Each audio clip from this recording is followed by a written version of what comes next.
Who do you like in the contest card?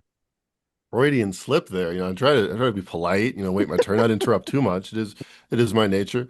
Um, I like the Minnesota Vikings. If you're listening to me and Munaf badger each other, you probably would like the SOV AM Rewind show every Monday in your feeds, probably late Sunday night, Monday morning, where we talk about the weekend and what we learned and how we like to take our knowledge and bet it.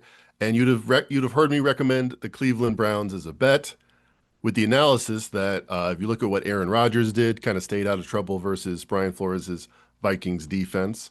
I thought Joe Flacco could do, okay, 30th best quarterback in the league rather than 32nd with 3 picks, which is what Brian Flores has consistently done to first and second year quarterbacks. So they flipped quarterbacks, I flipped my pick. And now I like even more than I like the Browns, the Vikings, to take advantage of the Browns switch to a rookie quarterback in Dylan Gabriel. And here are the stats relevant to that.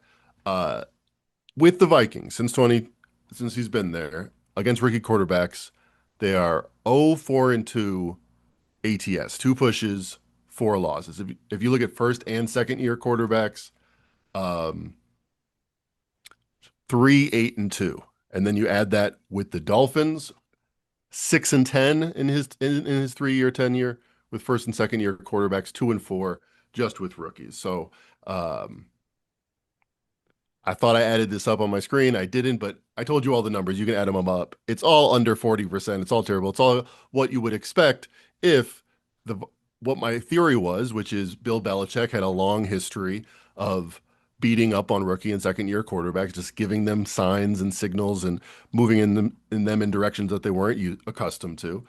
And that worked. He was famously 60% ATS, 80% straight up. Bill Belichick was against rookie quarterbacks since he was with the Browns for 20 plus years. Well, Brian Flores was heir apparent defensive coordinator when Bill Belichick was last good in New England anyway. And he goes to Miami, and we've seen the exact same trend, 60% plus ATS against this particular uh, tier of quarterback, regardless of skill. He faced Lamar Jackson, he faced Joe Burrow, all his rookies, and he added all up 60 plus percent ATS betting on the Vikings in the spot, or more specifically, fading Dylan Gabriel and the Browns. So I also like the fact that they're in London and they've been there for a couple weeks. I did mention that on Sunday, talking to you, Munaf, about how that was something that I was worried about, but I don't think it was such a big deal. I still don't think it's such a big deal. It's not the reason why I'm betting it. It's more about the matchup, but that can't hurt.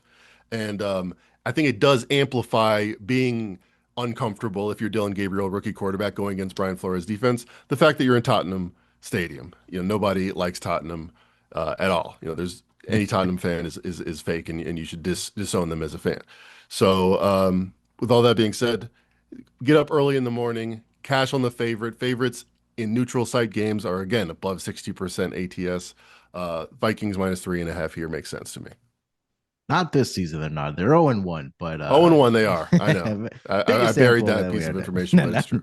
Uh, yeah, I was actually going back and forth on this game, and right now the Westgate Super contest card line has this at 3.5, where the rarely available is at 4.5 across the various books and consensus there. But I think you make a lot of great points there, Mac. And I do like the Browns at 4.5, not at the contest line of 3.5 there.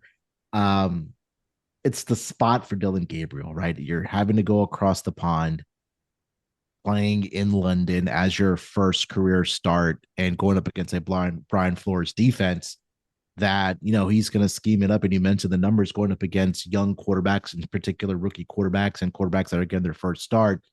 That could be a tough situation and spot for him. But the counter argument for me was that this Minnesota Vikings team is dealing with cluster injuries on the offensive line, right? They're going to be without their starting center, Ryan Kelly, who suffered, I believe it was a knee injury um, last week against the Pittsburgh Steelers. They're also going to be without their right tackle. And they're also going to be without their star linebacker, Andrew Van Ginkel, I believe is the correct term, who suffered a neck injury in that game last week. So and then like I was also going back to it for the Viking side is what you mentioned that yeah maybe them being in Europe for the past 2 weeks maybe it's not a significant factor.